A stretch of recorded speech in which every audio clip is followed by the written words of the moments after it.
Hi everybody! Begin Again is the story of a young girl called Greta, played by Keira Knightley, who moves to New York with her boyfriend, the hell is his name? Dave Cole, which sounds so much like Dave Grohl that it's distracting. He's played by Adam Levine, who it turns out is an okay actor.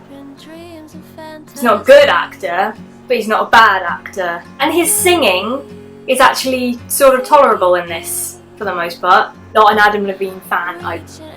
He sounds like a broken oboe. While they're there, Dave ends up having an affair with one of his production people, and he and Greta break up. It's just basically the story of her finding herself. She meets a record producer called Dan, and from there it's just their story of how they get her songs produced. It's kind of a slow story when I think about it actually, but it's told really well, particularly in the first, say, 2/3. Because it's told in a non-linear way.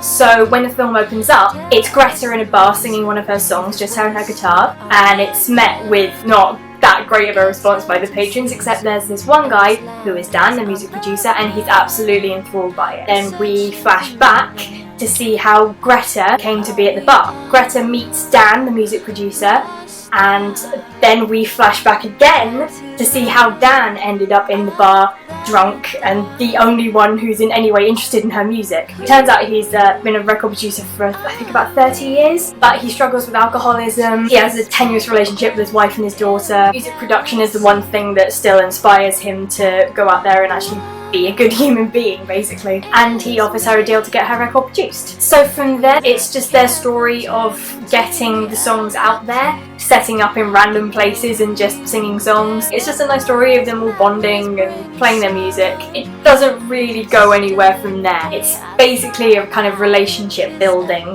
film. I think if it had just been the story itself, it would have been incredibly boring. But the fact is, every character and every relationship feels genuine. The relationship between Dan and Greta end up kind of supporting each other through their trials. There's kind of a bit where you think maybe they're going to get together, but I don't think I'm giving too much away when I say they don't get together. But it is a sweet moment when they're just sat there sharing their love of music. The only relationship I didn't actually like that much was Dan with his wife. Maybe it was just me being thick and I missed something. I didn't realise at first if they were living together or if they were separated. I didn't realise until quite a way through the film that they were still together and they were still living together. I thought that they were separated for the majority of the film, and that confused me a lot because the way they were acting around each other didn't make sense. So this movie has a few songs in it. I literally just saw it. I can't remember any of the songs. Not one. The only thing that did stand out, although I still don't remember any of the songs he sang, were the songs that Adam Levine sung, and that's only because he has a distinctive voice, and actually his character's story was a little bit ironic, because it was all about his character basically selling out and he's supposed to be sort of the bad guy. But Adam Levine has sold out harder than I think any artist in recent memory. I really, really, really like the endings. And yes, there are 2 endings. They have a kind of stinger ending at the end. It rolls over the credits. It's not necessary to watch. It doesn't make any difference to the film. But the first ending, she's gone back to her ex-boyfriend and there's a song that she wrote for him, which he is now selling as his own song. But the way he's arranged it takes out any of the passion and the emotion that she put into it.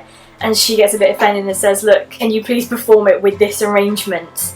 Because that's how it's meant to be heard." She goes to one of his gigs where he performs the song the way she wanted it to be performed, and everyone responds to it really well, so she's happy with that, and he gestures for her to come on stage and sing it with him. She kind of toys with it for a bit, but then she decides not to. She's made this realisation that those two would never be happy together because the music would always come first, and that's not healthy for a relationship. And it's just sort of her, she's on a bike and she's running off and she just kind of smiles and it's just like a content ending. With this kind of film, there's usually some big gig at the end where they can show off their triumphant success against the odds, but there's none of that in this film and it really, really works. It's just nice to see her happy to be living in the moment that she's living in and to be satisfied with the decisions she's made. Don't think I have that much more to say about this film. It's just a sweet little development story. Feels genuine.